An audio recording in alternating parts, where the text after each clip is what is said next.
Réveille-toi, l'émission qui reconnecte à l'essentiel, présentée par Valérie Karchi, coach artiste de l'âme et conférencière, fondatrice de Wake Up and Smile. Mes très chers auditeurs, bonjour, ravi de vous retrouver pour une nouvelle émission Réveille-toi qui reconnecte à l'essentiel en éveillant et réveillant des parts insoupçonnées en vous. Aujourd'hui, j'ai grand plaisir d'accueillir dans nos studios parisiens deux co-auteurs pour vous présenter leur dernier ouvrage destiné à utiliser la puissance des émotions pour développer confiance, engagement et coopération. Alors, j'ai Régis Rossi, conférencier professionnel. Il démontre à partir des mécanismes de l'illusion comment les émotions conditionnent nos perceptions, nos prises de décision et nos comportements. Sa conférence, Le pouvoir de l'intelligence émotionnelle, a déjà séduit plus de 100 000 collaborateurs d'entreprises de toute taille. Claire Lozol accompagne grâce au coaching les managers, les dirigeants et les experts dans le développement de leur intelligence émotionnelle. Associée chez Pragma Management, elle pilote les practices expertise et coaching.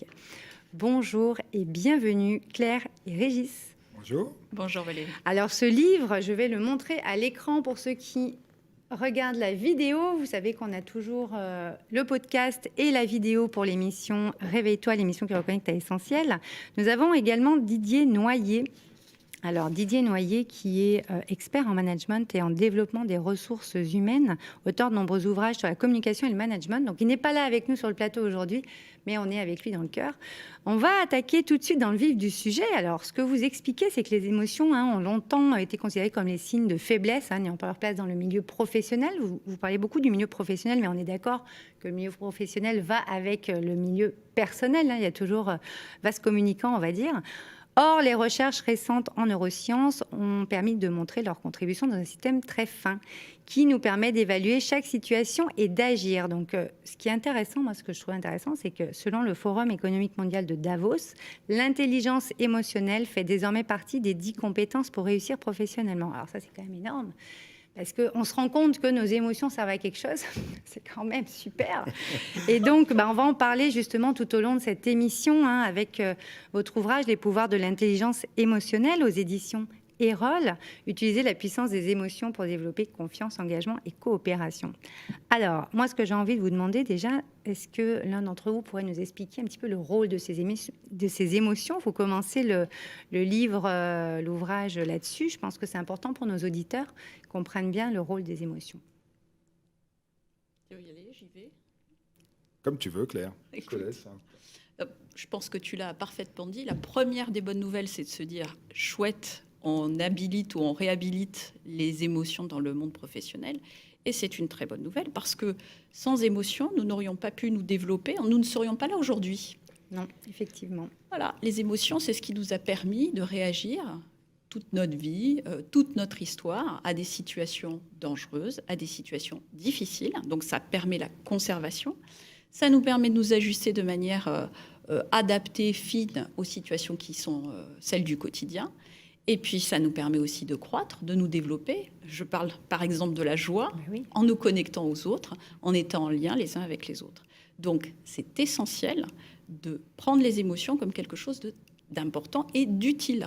Et tu as raison, pas que sur le plan professionnel ou personnel, voilà, les deux ensemble. Voilà, je pense que c'est important. Nous, on fait toujours le lien, notre vie, en fait, personnelle et professionnelle, on la sépare beaucoup dans notre société aujourd'hui. Le truc, c'est que ça part quand même de nous. Enfin, c'est quand même notre vie personnelle qui prime. Et puis, on va aller faire des activités professionnelles, culturelles, sportives, etc. Ce qui fait que ça reste quand même notre être à nous qui va être dans différentes sphères, en fait, de notre vie. Et je pense que nous, dans l'émission, ce qu'on veut, c'est vraiment reconnecter les personnes à qui elles sont pour après être le plus possible elles-mêmes, vibrer le plus possible dans leur vie, mais leur vie globale dans toutes les activités. C'est ça qui est intéressant. Donc là, c'est vrai que l'ouvrage est vraiment sur la vie professionnelle, parce que vous avez aussi des activités qui sont très en lien avec l'entreprise. Et moi, c'est pour ça que j'ai voulu vous recevoir dans l'émission, parce que c'est important de voir un petit peu comment aussi évolue l'entreprise, le monde de l'administration, etc. Là, moi, j'ai noté que la définition le tout début de la définition que vous mettez dans l'ouvrage, c'est vraiment mettre en mouvement. Alors moi, je trouve ça fascinant parce qu'effectivement, pour s'adapter à nos besoins, pour s'adapter à différentes choses, puis on le voit bien dans notre société aujourd'hui avec tout ce qui se passe, hein, la société en mutation, je pense que ça part d'abord de nous. Et il y a des petits stimuli comme ça, donc les émotions par exemple, on parlait dans d'autres émissions de d'autres façons d'avoir des stimuli. Ça, c'est vraiment, on a largement le choix en fait. Donc c'est quand même intéressant d'en parler justement dans l'émission parce que moi j'ai envie de montrer aux personnes, à nos très chers auditeurs, que nos émotions viennent quand même nous donner des messages, viennent nous montrer des choses qui nous mettent en mouvement. C'est quand même la définition même de l'émotion. Et voilà, j'avais envie de commencer par là. Il y a toute une partie de l'émotion à la pensée et donc à l'action. Vous voyez qu'on a toujours cette... ouais, ça insuffle quelque chose quand même, une émotion. On est bien d'accord. Donc là, au niveau du livre qui est très très complet, alors on va essayer d'aborder... Ça fait déjà très plaisir d'entendre ça. Ah oui, vraiment, je vous le conseille, il est très très très complet, il est fascinant. Vous abordez une autre partie qui est vraiment sur les fondements de l'intelligence émotionnelle, ses capacités à percevoir les phénomènes émotionnels là, pour comprendre et réagir. Est-ce que c'est un facteur de réussite, cette réaction, ou c'est plutôt l'action? Comment on pourrait aborder les choses au niveau de cette intelligence émotionnelle? Est-ce qu'elle permet? En fait, j'y vais clair. Effectivement, l'intelligence émotionnelle, c'est dans un premier temps l'observation. L'observation de ce qui se passe en nous et de ce qui se passe autour de nous et chez l'autre. Et effectivement, cette observation, elle va susciter aussi une analyse. Et c'est cette analyse qui va nous permettre finalement de savoir quelle attitude adopter pour pouvoir gérer la situation qui s'amène en nous. En fait, si on pouvait faire une analogie, une émotion vient frapper à notre porte. On regarde dans le Judas et on se dit, tiens, cette personne-là, est-ce que j'ai envie de la voir? Cette émotion-là, est-ce que j'ai envie de la voir ou pas? Et on peut très bien ne pas ouvrir la porte et donc faire en sorte que cette émotion s'en aille. Malheureusement, l'émotion, elle est tenace, elle ne s'en va pas, elle reste, elle ne rentrera pas par la fenêtre, ni par le toit, ni par la cheminée, elle restera là et on sera obligé d'aller à sa rencontre. Et donc, en fait, cette intelligence émotionnelle, c'est finalement venir accueillir cette émotion, la comprendre, converser avec elle pour pouvoir finalement ressortir gagnant, triomphant, si c'est cette idée-là, effectivement, qui a de la réussite. Mais la réussite, c'est toujours... c'est pas l'objectif final, c'est ce qui va être conclu lorsqu'on triomphe. C'est pour soi à la base. Qu'est-ce qu'est la réussite? C'est quand même dans sa propre vision déjà intérieure. Et puis après, on voit un petit peu ce que ça donne en fonction de l'action, de la réaction qu'on va avoir eue quand il vient taper à la porte. Exactement, exactement. Donc c'est une très belle image. Merci Régis, parce que c'est ça qui est intéressant, c'est que comprendre qu'elle vient taper à la porte et qu'après on a quand même le choix, on a notre libre arbitre pour en faire quelque chose. C'est là que ça permet justement d'avancer sur toute cette partie. Ok, on va aller s'ouvrir à des choses. Voilà, on va ouvrir des portes et puis on va aller voir un petit peu ce que ça peut engendrer comme changement derrière. Hein. C'est ça qui est intéressant. À un moment donné, vous dites que c'est très actuel, l'intelligence émotionnelle, parce qu'en fait, les derniers travaux neuroscientifiques ont quand même démontré leur importance. Enfin, donc c'est génial. Qu'est-ce qu'on peut retenir justement de ces travaux scientifiques, Claire?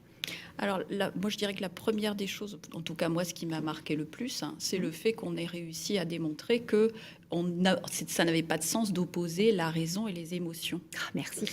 Bon, tu me l'as apporté sur un plateau. Ah ben oui, parce que c'est quand même fondamental là dans l'ouvrage et puis c'est très bien développé. Je vous invite vraiment à aller lire tout ça. Voilà, donc le simple fait de réhabiliter par cette connaissance que l'on a aujourd'hui dans les processus, et notamment les processus de prise de décision. Voilà. L'intervention de nos émotions.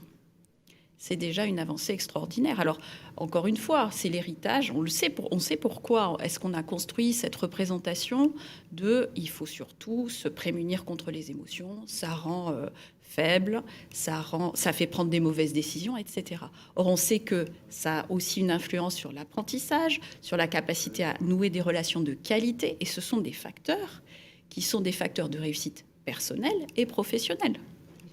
Donc voilà, il y a déjà cet élément-là qui, pour moi, est majeur.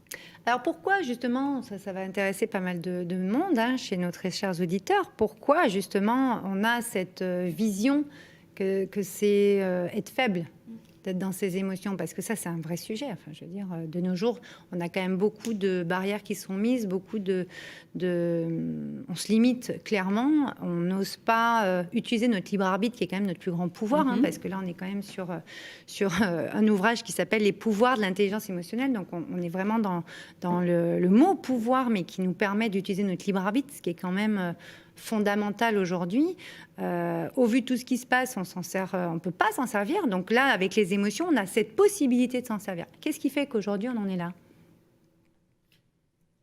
Oui, alors écoute, je pense que la grande différence par rapport à il y a 20-30 ans, et je dis 20-30 ans alors que l'évolution, en tout cas le terme intelligence émotionnelle est apparu dans les années 90. Oui, c'est vrai qu'elle n'est pas eu tard. Donc c'est quand même assez tard dans les recherches. Si on s'intéresse aux sciences sociales, aux sciences cognitives, il faut revenir à l'après-guerre. L'intelligence émotionnelle, finalement, elle a été popularisée par Goldman dans les années 90-95. Et finalement, pourquoi ? Eh bien, tout simplement parce qu'on a toujours considéré que la victoire, la réussite passait par la force, passait par le triomphe, passait par des victoires. Et qu'à partir du moment où on montre ne serait-ce qu'une part de vulnérabilité, alors le chemin vers la victoire risque d'être ombragé. Et c'est pour ça que les facteurs de résilience dont on parle beaucoup aujourd'hui, mais on parlait très peu de résilience il y a encore 20 ans. C'est vrai. C'est un mot que personne n'avait dans la bouche, ni dans la tête, ni dans les livres. Et aujourd'hui, on sait que l'intelligence émotionnelle nous permet d'être beaucoup plus résilients, nous permet d'être beaucoup plus empathiques et nous permet finalement de réussir, parce qu'on va s'apercevoir qu'on peut réussir, mais plutôt que de réussir dans la vie, eh bien, on préfère réussir sa vie. Voilà. Bravo, c'est exactement ça et c'est pour ça que vous êtes là, parce que c'est important que les personnes comprennent qu'aujourd'hui, on peut réussir dans sa vie, mais en fonction de son propre regard, qu'est-ce que nous on veut, et non pas prendre en considération toujours la force, etc. C'est un petit peu comme le mot pouvoir, le mot force. Il y a ce manque d'amour quand même dedans. Ça devient beaucoup plus puissant quand on ajoute à la force l'ingrédient de l'amour quand même. C'est assez intéressant. Et c'est pour ça que c'est toute une intelligence émotionnelle. Moi, j'aime beaucoup le titre de cet ouvrage, Les pouvoirs de l'intelligence émotionnelle, aux éditions Erol, parce que c'est une vraie intelligence. Donc, vous parlez à un moment donné, bon, je vous laisserai découvrir beaucoup de choses dans l'ouvrage, mais vous parlez que dans le facteur de réussite de l'intelligence émotionnelle, il y a une étude qui laisse à penser que finalement, notre QI, c'est 25%, et puis notre quotient émotionnel, enfin, quotient intellectuel, 25%, quotient émotionnel, c'est plutôt 75%. Enfin, là, on renverse complètement ce que tout le monde pense depuis des décennies quand même.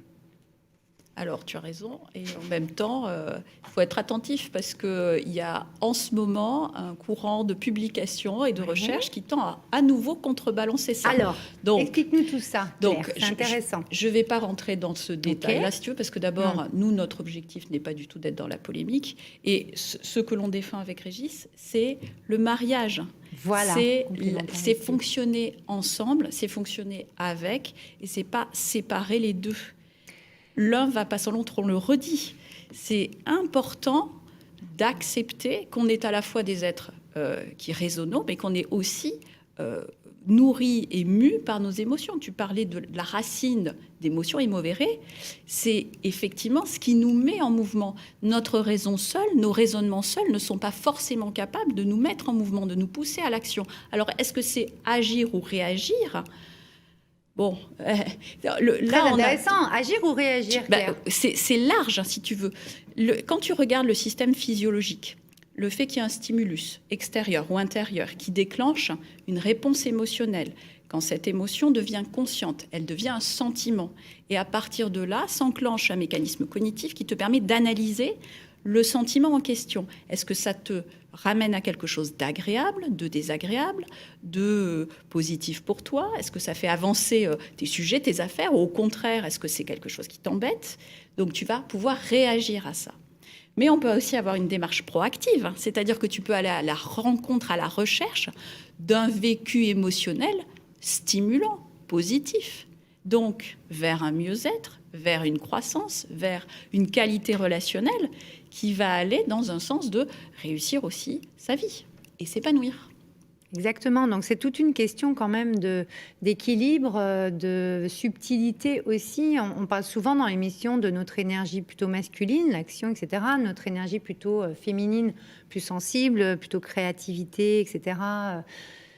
On est vraiment, je trouve, dans un beau mariage, une belle danse aussi. Il y a quand même un petit peu de ça aussi. Les deux hémisphères de notre cerveau sont quand même aussi équilibrés d'une certaine manière, qui fait que ça va permettre ces subtilités et d'aller justement vers cette réussite, entre guillemets, que notre société recherche. Mais finalement, c'est quoi notre réussite? En intelligence émotionnelle, vous diriez quoi, Régis? Alors, il y a des indicateurs qui sont quand même intéressants d'observer. J'ai envie de dire le nombre de nuits blanches ou de mauvaises nuits que vous pouvez faire sur une année. Vous voyez ? Ça, c'est intéressant. Parce que finalement, quelqu'un qui développe son intelligence émotionnelle, on le sait, dort bien. Vous voyez ? Passe des nuits tranquilles. Fait de beaux rêves. Quelqu'un qui est extrêmement angoissé, quelqu'un qui ne développe pas effectivement cette intelligence émotionnelle, lui va passer de mauvaises nuits, va avoir toujours des choses à l'esprit qui vont le contrarier, qui vont l'empêcher de s'endormir, d'être paisible. Évidemment, hein, c'est un effet boule de neige, ça a des conséquences. Mais j'ai envie de dire, voilà, le niveau de soleil. Donc, ça nous interroge finalement, et on peut le comptabiliser très facilement hein, sur tous les jours. On prend notre calepin et on compte très bien si notre nuit a été bonne ou pas. Et on fait le bilan en fin d'année. Vous voyez, quand on travaille son intelligence émotionnelle, hein, évidemment, on est sur le temps. Hein, donc, on regarde l'année d'après et on se rend compte d'une chose, c'est que nos nuits sont beaucoup plus belles. Et donc, voilà, ça, c'est un indicateur, vous voyez, très simple et qui nous indique déjà beaucoup sur notre état d'esprit, puisque notre inconscient, on le répétera jamais assez, mais joue un rôle très important dans notre vie. Bien entendu. Alors, justement, comment on développe l'intelligence émotionnelle? Puisque c'est quand même la question que tout le monde se pose. Justement, on va mieux dormir, on va, je pense, avoir un équilibre qui se crée en nous et donc qui va avoir un impact, je veux dire, quasi instantané, je pense, dans notre environnement, dans notre extérieur. Claire, toi qui es coach, qui accompagne beaucoup en entreprise, tout comme Régis, mais on va d'abord commencer par toi. Qu'est-ce que tu préconises, qu'est-ce que tu nous partages justement en entreprise? Et donc, je pense qu'il y a quand même un lien après dans notre vie personnelle, justement, pour justement développer cette intelligence émotionnelle et donc la réguler peut-être, l'ajuster. Alors, peut-être que je peux commencer par poser 4 cadrans. Bien sûr. Premier cadran qui est, ce sont en gros les 4 grandes composantes de l'intelligence émotionnelle. La première dimension, c'est la capacité à être au contact de ce que l'on ressent, de comprendre aussi ce que l'on ressent. Et par rapport à ça, pour développer cette partie-là, il y a le fait de se connecter à ces émotions et de vivre des expériences qui vont nous faire ressentir des émotions. En interviewant un des managers qui a témoigné dans le bouquin, il disait, moi, ma manière de faire, c'est d'aller voir des films, voir des expositions, lire des livres, être au contact de personnes justement qui font monter ces émotions en moi. Et il dit, je verse une petite larme avec plaisir, je suis avec mes enfants. Et une œuvre qui va m'émouvoir, voilà, c'est une manière d'aller stimuler ça. Bon, il y a beaucoup d'autres choses, notamment l'alphabétisation émotionnelle, donc le fait d'aller mettre des mots, de qualifier plus précisément, finement ce que nous ressentons. Donc ça, c'est pour s'exprimer, cette première... écrire. Ça peut être ça aussi, tout à fait. Une forme artistique, hein, tu le cites, ça peut être quelque chose qui nous fait toucher à la fibre sensible de notre être. Et donc, qui va nous aider à nous connecter à ce que nous ressentons. Super. Et donc, être à l'écoute. Tu peux faire un carnet des émotions, de tes émotions, et aller assez en profondeur, justement, sur les déclencheurs, les circonstances, quels sont les besoins associés, etc. Sur la deuxième partie, qui va être, on va dire, ta capacité à réguler ces émotions, il y a beaucoup de choses qui existent, on le sait. La méditation peut aider, la respiration aussi peut aider. On a fait une émission tout à l'heure, justement. Vous aurez une émission là-dessus aussi. Très bien. Donc la méditation. Voilà, la cohérence cardiaque, toutes ces approches-là ont un impact sur la canalisation.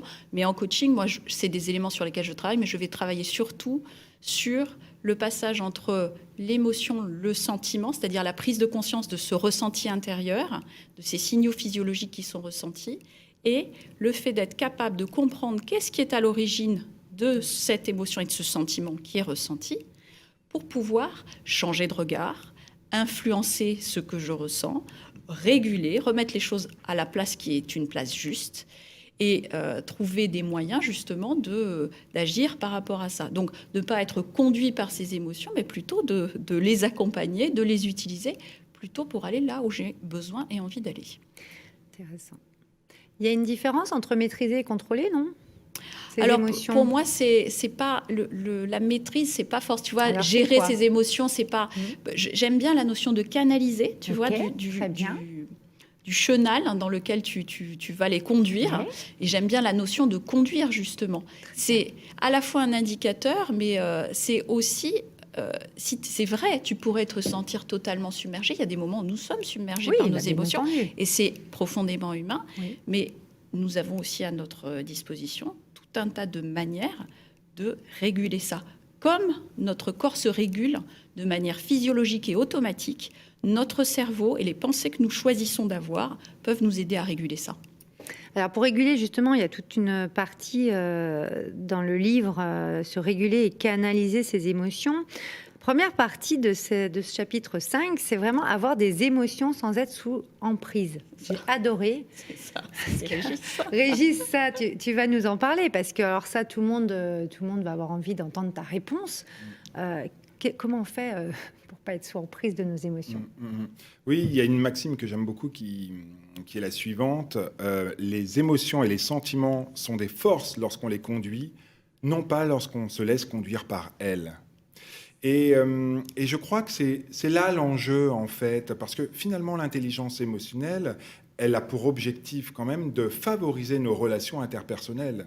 Et c'est en ça que nous devons collectivement tous développer notre intelligence émotionnelle, parce que nous sommes tous en interaction avec des écosystèmes différents, mais où la relation est extrêmement importante. Et bien souvent, lorsque, par exemple, des émotions comme la colère, comme la tristesse, comme le dégoût, comme le mépris surviennent en nous, on va manifester physiquement, verbalement, et on va leur donner leur existence. Et c'est là que ça peut être compliqué, parce que nous pouvons rentrer en conflit avec une personne, alors même que les amener, les conduire, comme le disait Claire, va nous permettre finalement de comprendre le point de vue de l'autre, de l'amener à comprendre l'autre, notre point de vue, et de ce pas, faire un pas chacun, et donc du coup réussir finalement à mieux communiquer ensemble. Oui, parce qu'il y a toute cette part personnelle dont on parle depuis tout à l'heure, mais vraiment soi avec soi. Et puis, il y a aussi la partie avec les autres. Parce qu'en fait, finalement, au niveau des émotions, pour vraiment réguler tout ça, parfois, c'est avec nous-mêmes qu'on va aller réguler directement. Mais par contre, parfois, quand c'est un événement extérieur ou une émotion... Vous parlez, par exemple, dans ce chapitre-là, les dérives à éviter. Alors, il y a 2 pièges à éviter. Le premier consiste à ignorer l'émotion ou même à chercher à l'étouffer. Donc, c'est ce que font souvent des personnes pour ne pas montrer notre société. On va en parler beaucoup, Actuellement, on parle beaucoup de notre société, parce qu'avec tout ce qui se passe, il faut quand même qu'on comprenne, et que vous, mes très chers auditeurs, vous saisissiez cette subtilité, qu'on a une responsabilité individuelle envers nous, envers nos émotions, envers notre posture par rapport à ce qui se passe dans le collectif. Donc, nous vis-à-vis des autres et les autres vis-à-vis de nous, mais c'est quand même d'abord nous, ça part de nous à la base quand même. Et donc, c'est vrai que dans les dérives dont vous parlez, je ne vais pas non plus m'étaler là-dessus, mais c'est très intéressant, parce qu'en fait, il y a vraiment, soit on ignore, soit après on est dans le chaos émotionnel. Enfin, c'est soit l'un, soit l'autre, quoi. Ouais, tout à fait. C'est vrai que c'est assez. En fait, c'est pas étrange. Hein, c'est effectivement finalement l'environnement qui nous a amenés à finalement nous mettre une armure, avoir une carapace, et donc du coup, eh bien, d'essayer d'agir en faisant en sorte que les émotions n'existent pas. Sauf que la réalité, elle est tout autre. Et que, effectivement, à un moment donné, elles explosent.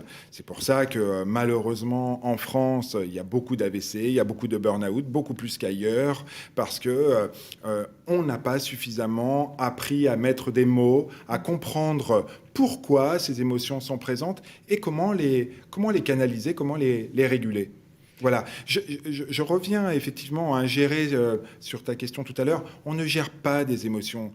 C'est comme des enfants, on ne gère pas. Mais on veut les gérer en fait dans notre société au même titre de plein de choses. Oui, c'est ça, mais, le problème, mais comme des enfants, on a Oui. envie de bien gérer leur emploi du temps, gérer ce qu'ils font, etc. On met les cases là de notre Exactement, société. mais en fait, on ne gère pas. Non, on accueille, on accompagne, on conseille, on étudie, on écoute. C'est vraiment très important. Et c'est aussi ces qualités-là que l'on doit développer pour soi, hein, d'abord, et puis pour l'autre ensuite. Vous entendez, mes très chers auditeurs, vraiment cette danse un peu arborescente. On sent que c'est très arborescent. Il y a plusieurs dimensions. C'est pas juste noir ou blanc comme veut nous faire croire depuis des siècles notre société. Vous qui travaillez beaucoup en entreprise, justement, moi j'ai envie de faire le lien aussi parce qu'il y a beaucoup de personnes donc, qui travaillent en entreprise, forcément, qui nous écoutent. C'est intéressant de voir un petit peu comment on va pouvoir gérer ces différentes sphères, là, ces différents domaines de vie.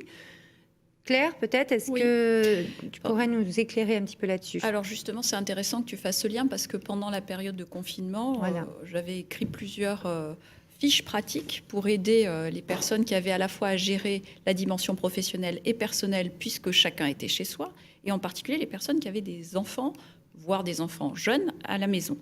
Et donc, je prenais quelques exemples, mais c'était aussi des exemples vécus. Bien sûr. C'est très bien. Qui reprenait le fait que nos émotions pouvaient être vraiment mises à mal. D'un côté, parce que le petit dernier exaspère sa sœur qui est plus âgée, et en même temps, votre manager vous appelle, vous devez lui répondre, vous avez tout à gérer en parallèle. À un moment donné, cocotte minute, bon, il est temps de se poser et de se dire, qu'est-ce que je fais moi pour faire face à ce que la vie me présente, parce que je ne vais pas m'échapper. Je n'ai pas le choix. Il va bien falloir que je gère à la fois on entend que je gère. Oui, là, que je plus, gère à la bien, fois ma vie professionnelle et ma vie personnelle. Voilà, il faut que j'arrive à imbriquer les deux. Là, c'était pas possible de faire plus. Et donc, dans cette fameuse fiche, l'idée, c'était de donner des choses très pratiques pour aider à travailler sur chacun des pans, c'est-à-dire à la fois accueillir ce qui était en train de se passer avec les enfants et mettre un peu des mots et une forme de régulation dans les relations, donc mettre des mots sur les émotions de chacun. Et la même chose au niveau professionnel, donc en l'occurrence, s'il y a de la tension ou si c'est compliqué avec collègues ou managers, c'est être capable de pouvoir exprimer en mode communication non violente ce qui se passe. Ouais. Donc on parlait des outils tout à l'heure, de la manière d'aborder les choses. Oui, on a quand même des outils pour pouvoir faire face à ça, et notamment le fait d'être capable de dire voilà ce que j'observe, voilà les sentiments qui sont associés à cette observation. Ça peut être de la joie, ça peut être de la déception, ça peut être de la colère. Voilà, c'est pas interdit de ressentir ça, y compris en entreprise. Mais à partir du moment où je suis capable de dire ce sentiment, de dire quel est le besoin, c'est-à-dire déjà d'en prendre conscience pour moi, parce qu'on ne l'a pas dit, mais derrière chaque émotion, chaque sentiment se cache un besoin. Donc, on a toujours la notion de se cacher de part insoupçonnée et tout. Hein. C'est quand même... Oui, mais enfin... Tu caches un sentiment. Oui, mais tu le disais, j'en ai pas parlé tout à l'heure, mais l'alphabétisation émotionnelle, c'est ce qui nous permet, dès notre plus jeune âge, parce que nos parents nous le permettent, de mettre des mots sur ce que nous ressentons. Les mots, l'importance des mots. Et oui. Eh oui. Et si on ne le fait pas dès le plus jeune âge, si ce que nous ressentons à l'intérieur et que nous n'arrivons pas encore à exprimer n'est pas accompagné par une verbalisation, eh ben ça va être très compliqué d'être capable de faire le lien entre ce ressenti physiologique, ce que j'ai, parce qu'on n'en a pas parlé non plus, mais les émotions, ça s'accompagne de signes du corps qui nous disent ce qui se passe pour nous. Et ensuite, c'est conscientisé, c'est intellectualisé. Donc, si nous ne sommes pas accompagnés là-dedans, on peut le développer par la suite, mais ça se joue au début. Exactement. Donc justement, c'est ça qui est important de préciser. Justement, on a vraiment cette possibilité de renforcer son intelligence émotionnelle aussi. Vous déployez 4 clés pour réussir son plan de progrès. J'aime beaucoup plan de progrès. Oui, Hein, bah oui, c'est oui, oui. léger, c'est arborescent, on sent que c'est... Et puis on y va quand même. Hein. Oui, oui, oui. C'est vraiment. Bah, après, on a tous l'objectif dans la vie de vivre la vie la meilleure possible, la plus Oui, épanouie. créer Voilà. vraiment ce qui nous... ouais. Exactement. Mais on n'a pas tous les mêmes moyens et les mêmes envies également. Et pourtant, finalement, quand on parle du bonheur, par exemple, on se rend bien compte que les définitions sont extrêmement nombreuses. Par contre, le chemin pour y arriver est souvent le même. Et donc, voilà, le plan de progrès permet à chacun de s'interroger d'où il part et où il veut aller. Et donc, c'est de l'accompagner sur ce chemin avec des bons outils pour pouvoir vivre cette vie qui effectivement, comme tu le disais en démarrage, très mouvementée. Hein. La période actuelle est vraiment génératrice d'émotions fortes, et donc autant être armé pour les affronter. Exactement, justement, il y a toute une partie Covid-19, une crise révélatrice. J'aime beaucoup le titre que vous y avez mis. Vous développez plusieurs choses dessus. Je ne sais pas si on peut peut-être juste dire un petit mot dessus, parce qu'il y a quand même toute une partie de discernement à prendre en compte. Je pense qu'individuellement, on a du mal à avoir ce discernement, à l'intégrer, parce que c'est vrai que tout ce qu'on entend, tout ce qui... On parlait de la peur tout à l'heure. Comment on peut aider nos très chers auditeurs et leur entourage à gérer un peu plus, et dans leur sphère personnelle et dans leur sphère entrepreneuriale, professionnelle, etc. Cette peur, comment aider au discernement? Alors, moi, je commencerai par le fait d'aller vérifier tout ce qu'on nous raconte. Hein. On nous raconte des tas de choses dans tous les sens. Commençons déjà par aller vérifier nos sources qui nous parlent, d'où est-ce qu'on nous parle, qu'est-ce qui étaye les points de vue qui sont soutenus, quels sont les médias qui relatent ces informations. Voilà, donc j'invite vraiment... vraiment à aller vérifier. Tu sais, comme quand on fait de la veille en entreprise, oui. La première des règles qu'on apprend, c'est d'aller vérifier ses sources. Donc faisons pareil. Après tout, ne soyons pas les jouets de l'information qu'on nous donne et qu'on nous sert sur un plateau. Parce qu'effectivement, pendant toute la première période de cette crise, il y avait de quoi être plus que anxieux, angoissé par la situation. Donc ça, c'est la première des choses. La deuxième, c'est aussi de se dire, mais finalement... Qu'est-ce qui me touche? Donc d'aller s'interroger sur ce sentiment qui me frappe, de peur. De peur qu'on parlait tout à l'heure. Exactement. Qu'est-ce qui me touche réellement? J'ai peur de quoi? J'ai peur pourquoi? J'ai peur pour qui? Et là, ils l'écrivent. Et c'est pas mal de le poser. Nous, on est assez partisans de ça. Hein. Oui, moi aussi, j'aime beaucoup l'écriture. Ouais. Je pense que c'est une aide aussi à la distanciation et à la prise de recul. Donc...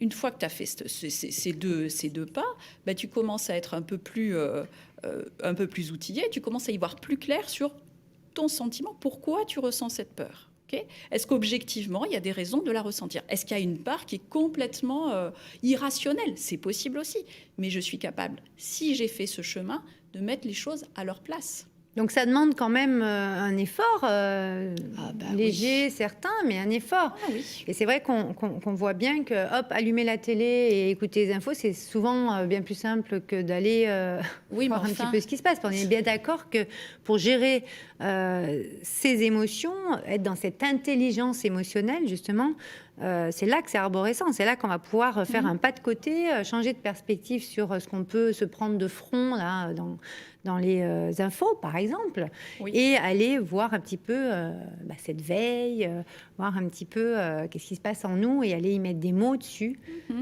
donc qui guérissent finalement avec beaucoup d'amour. Tu as raison. Et de l'amour pour soi aussi, l'amour pour Ça les commence autres. par soi, voilà. Ouais. Et l'amour pour les autres, c'est-à-dire aussi le fait d'accueillir ce que je ressens, mais aussi le fait d'accueillir ce que les autres ressentent. Tu peux ne pas avoir peur toi, mais tu peux être confronté à la peur des autres, de sûr, personnes, de tes c'est- parents, oui. de personnes qui te sont proches, qui sont elles-mêmes plus vulnérables que toi. Et donc ça t'amène, toi, à mobiliser une forme de... je dirais d'accueil, mais aussi de sensibilité. Donc on parle bien aussi d'intelligence émotionnelle Bien sûr. pour être capable d'accueillir ça. Alors ça ne veut pas dire prendre l'autre en charge, ça ne peut pas dire faire les choses à sa place, mais ça peut l'aider, ça peut être l'aider lui à faire ce travail en disant mais cette peur, moi c'est des choses que j'ai pu faire, hein. Je les ai faites en coaching et dans ma vie Mais bien personnelle. sûr. Cette peur, elle vient d'où? Elle est alimentée par quoi? Quels sont les éléments que l'on a pour vraiment avoir ce sentiment? Sur quoi c'est fondé? Et puis, parfois, on se rend compte qu'il y a une part qui est documentée, mais il y a aussi une part qui est complètement fantasmée. Et une fois qu'on sait que c'est fantasmé, on peut aussi décider d'agir sur ce fantasme. Qu'est-ce qui l'alimente? Par quoi je peux le remplacer? Qu'est-ce que je peux changer dans mon regard sur cette situation, sur moi, sur les autres, sur le rapport? D'ailleurs, tu sais, tout à l'heure, je parlais des 4 cadrans. Les 2 cadrans qui suivent, c'est justement lié aux autres et à la capacité à aller comprendre et à accueillir les ressentis, les sentiments des autres, les émotions des autres, et puis la capacité à les aider eux-mêmes à canaliser et à faire quelque chose de ces émotions. Très intéressant. Régis, Ouais. tu as rajouté quelque chose? Oui, juste pour rajouter, je pense que ce qui est important, c'est de toujours prendre un peu de recul, de prendre de la hauteur, de ne pas se laisser justement guider par ses émotions. Parce qu'aujourd'hui, on ne sait pas suffisamment, et d'ailleurs on disait qui parle, ça me paraît être aussi important d'écouter les experts finalement, et on se rend compte que même en écoutant les experts, finalement, on n'est pas plus avancé sur le sujet. Donc, ce qui est intéressant, c'est de prendre véritablement du recul et de revenir aussi à des questions fondamentales pour soi, pour les autres. Sa vérité aussi, quand oui, même. Hein, oui. Vous savez... Oser aller voir sa vérité, peut-être, pour voir un petit peu ce qu'on peut en faire après dans le collectif. Effectivement, nous avons, nous sommes ensemble, nous sommes en vie, nous sommes donc en vie, nous sommes capables de faire énormément de choses. Et beaucoup de personnes ont traversé des traumatismes dans leur vie, s'en sont sortis et aujourd'hui accueillent la vie avec le sourire. Et je pense que c'est un optimisme de combat qu'il faut mener aujourd'hui parce que il va falloir se réinventer, chacun d'entre nous, et on se réinvente pas à travers la peur. On se réinvente pas à travers les angoisses. Celles-ci ne nous ont pas jamais véritablement libéré. Je crois véritablement que l'on se reconstruit et que l'on invente le monde grâce à l'action, grâce à l'optimisme, grâce à ces qualités. Voilà. Merci beaucoup, Régis. Alors, vous pourrez retrouver donc l'ouvrage « Les pouvoirs de l'intelligence émotionnelle » aux éditions Erol. Je vous mettrai le lien en descriptif dans l'émission par Régis Rossi, Claire Lozol et Didier Noyer. Alors, petite dernière question pour terminer l'émission. Qu'est-ce qui va permettre de garder le smile, le sourire, alors actuellement, grâce à l'intelligence émotionnelle dont nous sommes dotés? Eh bien, je crois que pour garder le sourire, il faut être convaincu que nous avons la capacité de changer les choses, de bouger. Vous voyez, et donc d'avoir de véritables projets, des projections sur des choses que l'on ne fait peut-être pas encore, mais des projets, avoir des projets, c'est vraiment quelque chose de stimulant. Très bien, Régis. Claire? Et moi, je vous invite tous à aller apprécier vraiment tout ce qui est dans votre vie, source de joie, source de vitalité, source de bonheur. Ça peut être un regard, ça peut être une rencontre, ça peut être vos amis, vos enfants, tout, absolument tout ce que vous pouvez apprécier autour de vous. Nourrissez-vous de cela. Très bien, merci beaucoup pour ces bons conseils. Alors, le mot de la fin sera une phrase qui est dans le livre d'Olivier Lockert que vous avez mis. L'émotion est le moteur du changement, le moteur créateur de la vie et de vos vies. On finira là-dessus. Merci beaucoup, mes très chers auditeurs. Merci Claire, merci Régis. Merci Valérie. À très bientôt. Réveille-toi, l'émission qui reconnecte à l'essentiel, présentée par Valérie Karchi, coach artiste de l'âme et conférencière, fondatrice de Wake Up and Smile.